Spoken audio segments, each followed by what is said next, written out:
Olá, meu nome é Cristielen, eu sou aluna da pós-graduação em Gestão Empresarial e estou aqui para apresentar meu trabalho da disciplina de Conjuntura Econômica, ministrada pelo professor Cássio Moreira. O artigo que eu escolhi foi Governos Lula, a Era do Consumo. Esse artigo ele propõe uma reflexão sobre os antigos governos do presidente Lula entre os anos de 2003 a 2010. Durante muito tempo, foi comum ouvirmos que os antigos governos do presidente Lula se resumiram a gastos, ao aumento do consumo das famílias ou que o crescimento do país só aconteceu por causa do boom das commodities. No entanto, o artigo analisado neste trabalho propõe uma visão diferente e mais aprofundada, questionando esses rótulos simplistas, que muitas vezes refletem disputas políticas mais do que análises econômicas sérias. O objetivo é entender de fato o que impulsionou o crescimento brasileiro entre 2006 e 2010 e mostrar que esse processo foi bem mais complexo do que apenas o aumento do consumo. A falácia do rótulo Era do Consumo. É importante desconstruir a ideia amplamente difundida que os governos do presidente Lula foram marcados exclusivamente pelo estímulo do consumo. Embora esse conceito tenha ganhado força na mídia e no discurso político, ele carece de respaldo sólido na literatura acadêmica. Estudos que analisam o período de 2013 a 2010 indicam que o crescimento econômico brasileiro resultou de uma combinação equilibrada entre o aumento do consumo das famílias, o crescimento dos investimentos, a expansão das exportações e a formalização do emprego. Destaca-se, inclusive, que os investimentos apresentaram um ritmo de crescimento mais acelerado em relação ao consumo, especialmente entre os anos de 2007 a 2010. A importância do consumo na economia. Notamos então que a demonização presente nesse rótulo revela a ignorância econômica, pois o consumo exerce sim um papel central na economia, onde é a partir dele que se justifica a produção e os investimentos. Como destacava Keynes, o consumo não apenas movimenta a economia, mas também gera renda para outros indivíduos, criando um ciclo virtuoso.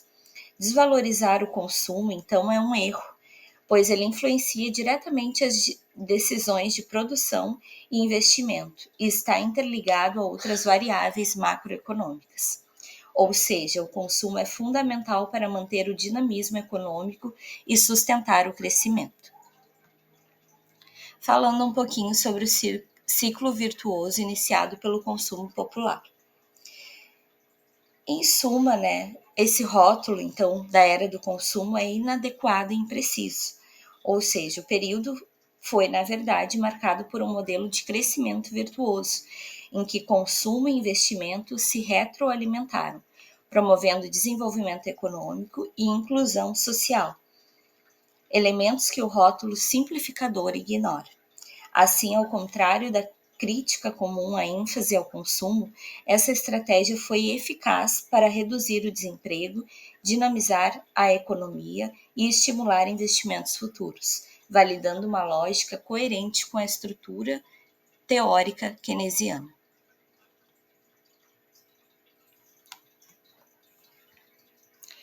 O consumo e investimento são motores do crescimento. O governo Lula, então, ele adotou, durante os governos dele, uma série de políticas que fortaleceram a demanda interna e impulsionaram o crescimento econômico. Dentre os principais destaques estão a valorização do salário mínimo, que aumentou o poder de compra dos trabalhadores, a ampliação do crédito, especialmente o crédito consignado, que facilitou o acesso ao consumo, a bancarização da população de baixa renda, integrando mais pessoas ao sistema financeiro, a expansão do Bolsa Família e outras políticas de transferência de renda, que aumentaram a renda disponível das famílias mais pobres.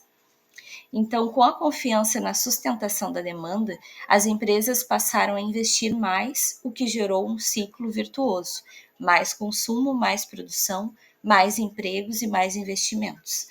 Em resumo, o governo se destacou por utilizar o consumo como motor estratégico do desenvolvimento, integrando as políticas sociais e trabalhistas para gerar crescimento econômico sustentável. Falando um pouquinho sobre o papel do crédito e do endividamento. Entre os anos de 2005 e 2010, o crédito às famílias no Brasil cresceu bastante, mudando o padrão do endividamento. Apesar disso, o principal problema não foi o excesso de dívidas, mas sim os altos juros cobrados que aumentaram o custo das parcelas e comprometeram a renda das famílias. Em 2011, a economia desacelerou, e isso não se deu por seu superendividamento, mas por outros fatores, como a elevação da taxa de juros, queda no investimento público, redução do consumo do governo e medidas que restringiram o crédito. Ou seja, a freada no crescimento veio mais de decisões macroeconômicas do que do comportamento das famílias. Falando um pouquinho sobre a era dos investimentos. Sobre a era dos investimentos, também entre os anos de 2006 e 2010, o Brasil teve um período de forte crescimento econômico, marcado pela combinação entre o estímulo ao consumo e o aumento expressivo dos investimentos, especialmente com o PAC, que era um programa do governo Lula, do Programa de Aceleração ao Crescimento, e o avanço também do investimento privado. Durante a crise de 2008 e 2009, o consumo das famílias teve um papel central na sustentação da economia, ajudando a manter a produção e o emprego. Ao mesmo tempo, os investimentos impulsionados por ações do BNDES e o aumento na compra de bens de capital cresceram ainda mais rapidamente que o próprio PIB, consolidando um ciclo de expansão sustentada. A conclusão, então, desse artigo, podemos concluir que esse rótulo era do consumo é simplista e não reflete a complexibilidade do período entre 2007 e 2010 nos governos Lula. O crescimento seguiu uma lógica keynesiana iniciada pelo estímulo ao consumo das camadas de baixa renda e avançando para um forte aumento dos investimentos públicos e privados, fundamentais para a redução do emprego. E apesar do crescimento do endividamento familiar, o principal problema foi a alta dos juros que impactou o consumo, especialmente após 2010.